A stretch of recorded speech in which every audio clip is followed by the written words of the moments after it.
Olá, tudo bem com vocês? Mais uma vez estou aqui. Sou a professora Elívia Soares, professora de língua portuguesa. Vamos prestar mais atenção nessa aula de hoje? Na aula anterior, nós falamos sobre estratégias de leitura de textos narrativos. Hoje, nós também vamos falar de estratégias de leitura, porém, vamos falar de textos expositivos. Vamos lá, vamos iniciar essa aula? Prestem bastante atenção.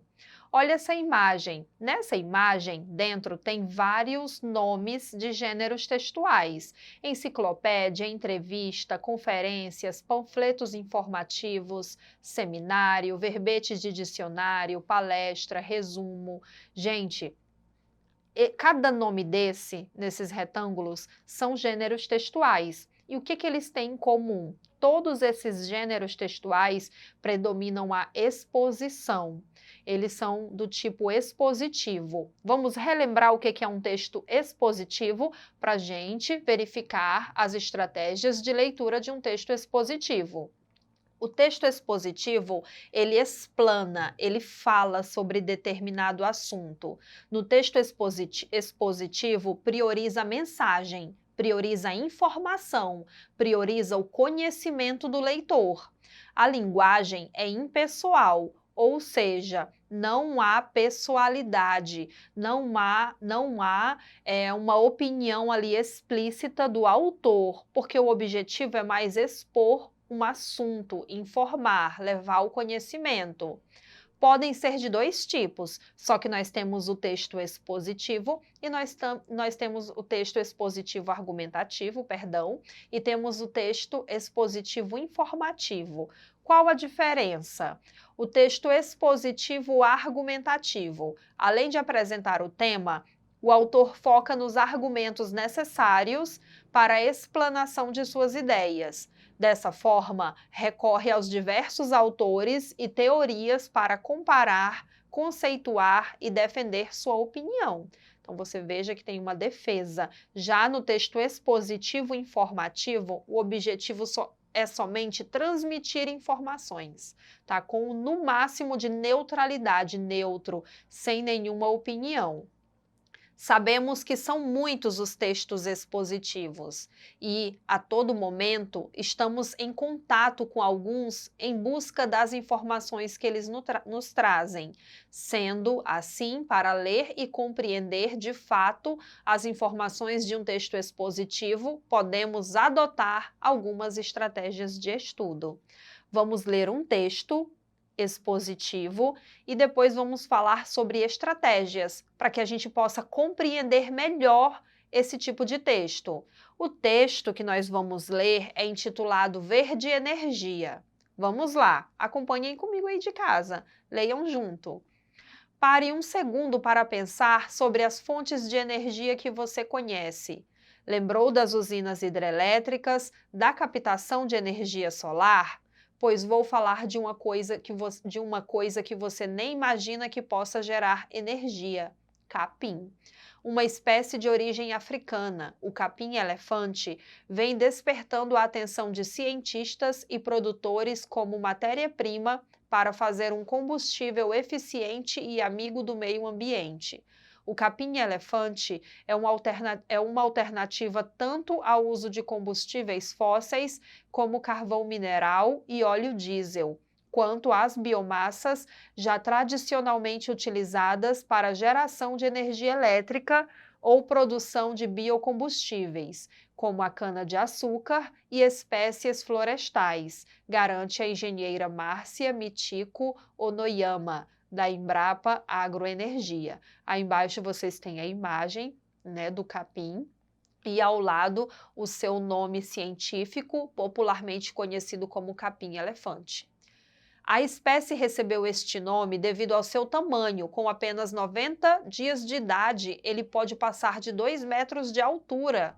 Vicente Mazzarella, engenheiro de Minas e Metalurgia do Instituto de Pesquisas Tecnológicas da Universidade de São Paulo, contou que o principal uso do capim-elefante é a produção de energia térmica por meio da queima de biomassa.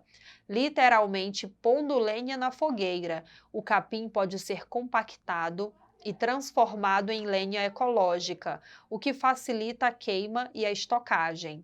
A disponibilidade de energia é uma preocupação crescente em todo o mundo, assim como as agressões ao meio ambiente que a produção de energia pode causar. Neste contexto, o capim-elefante é uma alternativa eficiente e limpa. Gente, observaram que se trata de um texto expositivo, observaram que a linguagem predominante ela é formal, ela é denotativa, predominante. Vamos falar sobre as estratégias desse texto expositivo. Vamos lá! A primeira estratégia de leitura para compreender melhor um texto expositivo. No caso, nós lemos o texto Verde Energia. Então, gente, a primeira coisa é você levantar hipóteses sobre o título. Verde Energia. Sobre o que esse texto vai falar com esse título? Daí, você vai para a segunda estratégia. Procure as imagens. Então, você viu no texto que nós lemos que temos a imagem do capim-elefante. Então, procure imagens agregadas ao texto, buscando ativar possíveis conhecimentos prévios sobre o tema. Até porque nossa visão ela vai primeiro para a imagem. Então, você lê o título, levanta hipóteses e observem as imagens agregadas a esse texto. A terceira estratégia, você vai fazer a leitura do texto. Você vai fazer uma leitura ininterrupta, ou seja, sem interrupção. Essa etapa é essencial para o primeiro entendimento do texto. Em uma primeira leitura, já é possível entender que o texto inicia levando o leitor a recordar os tipos mais comuns de energia, para em seguida focar na informação principal, que é a energia gerada a partir de uma espécie de capim de origem africana chamado de capim-elefante. A quarta estratégia, identifique o tema do texto, até porque você só consegue fazer a quarta estratégia, identificar o tema do texto, depois de ter feito as três estratégias anteriores. Levantar hipóteses sobre o título, observar as imagens agregadas e fazer uma leitura sem interrupção. E é aí que você verifica sobre o que trata esse texto, sobre o que trata o texto Verde Energia. Tá? No caso, vai falar sobre energia sustentável, né, causada pelo capim-elefante. Depois disso, gente, que a quarta estratégia é muito importante, porque é daí que você entende, você percebe se entendeu o texto ou não, é quando você verifica sobre qual o tema que ele trata, né, qual o assunto abordado ali, você vai para a quinta estratégia. Observe a estrutura textual, que determina a sequência, organização interna do texto. Se trata de um texto expositivo, nós não vamos ter os elementos da narrativa, narrador, personagem, tempo, espaço, porque esses elementos são do tipo narrativo. Estamos falando agora de estratégias de leitura do texto expositivo. Então, nessa estratégia, na quinta estratégia, você tem que verificar o que faz parte da introdução, em que momento ele contextualiza para o leitor sobre o que está tratando, o desenvolvimento.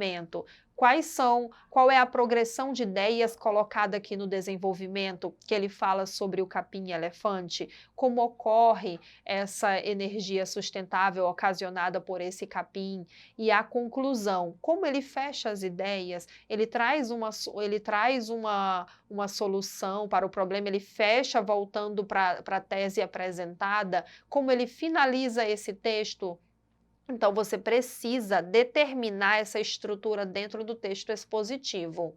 E a sexta estratégia, localize tanto as informações principais como as complementares. Quando você for fazer uma releitura, é importante que você destaque. Cada parágrafo, ele vai ter um tópico frasal, a frase mais importante. Então, você tem que destacar o que é mais importante, as informações mais importantes dentro daquele texto e quais são as informações que ficam em segundo plano, que são as informações secundárias, que correspondem aos detalhes daquele texto expositivo. Feito isso, passe para a sétima estratégia. A sétima estratégia: analise a articulação entre as informações principais e secundárias localizadas no texto. Você vai articular, você vai relacionar as duas. A partir das informações localizadas e destacadas, o leitor pode reconhecê-las de maneira mais ágil nas leituras posteriores, para a seleção, se necessário, do que mais interessa do texto. Pessoal, se você ler um texto expositivo e não passar por essas e não verificar que você está passando por essas estratégias, fica complicado de em outros textos expositivos você ter mais facilidade na leitura deles. Então, muitas vezes, muitas dessas estratégias que eu estou falando aqui, você faz isso mentalmente, só que você não percebe. É importante seguir, é importante levantar hipóteses sobre o título, é importante observar as imagens agregadas, é importante ler o texto sem interrupção para poder chegar ao tema, para você saber sobre o que exatamente trata ali aquele texto. Então, é necessário passar por todas essas estratégias para a compreensão melhor do texto expositivo, para também ler melhor os outros textos que virão, os outros textos expositivos. Oitava estratégia. A gente está quase terminando porque são 10 estratégias que você deve seguir. A oitava estratégia: estabeleça relações entre o texto e recursos de natureza suplementar que acompanham, imagens, ilustrações, gráficos, links e etc. Lá na segunda estratégia, você verificou as imagens, né, que o texto expositivo trouxe. Porém, na oitava estratégia, não está sendo repetida com a segunda estratégia. Na oitava, você vai relacionar a imagem, o texto verbal, ao texto não verbal, para não desperdiçar nenhuma informação. Na nona estratégia, esclareça dúvidas com releitura, consulta a fontes diversas e consulta em dicionários de termos ou expressões desconhecidas. Gente, a releitura, como já dito aqui, é extremamente importante para a compreensão melhor do texto, porque uma releitura ela vai te mostrar informações que talvez você não tenha verificado na primeira leitura. É importante nessa releitura que você verifique as palavras que desconheça para poder pesquisar o significado delas, para você compreender melhor ainda o seu texto expositivo. E agora a última estratégia. Feito tudo isso, escreva, elabore um resumo, não somente um resumo, mas um esquema do texto também, para que você verifique se você realmente compreendeu sobre as informações principais, sobre o que trata aquele texto. Você vê, com essa 10ª estratégia, você verifica isso também e ainda serve para um momento em que você for estudar. Espero que vocês tenham entendido as 10 estratégias de leitura do texto expositivo. E anotem, revejam essa aula novamente para quando lerem um texto expositivo, observarem cada estratégia dessa. Assistam essa aula novamente no portal Eduquiacre. Obrigada!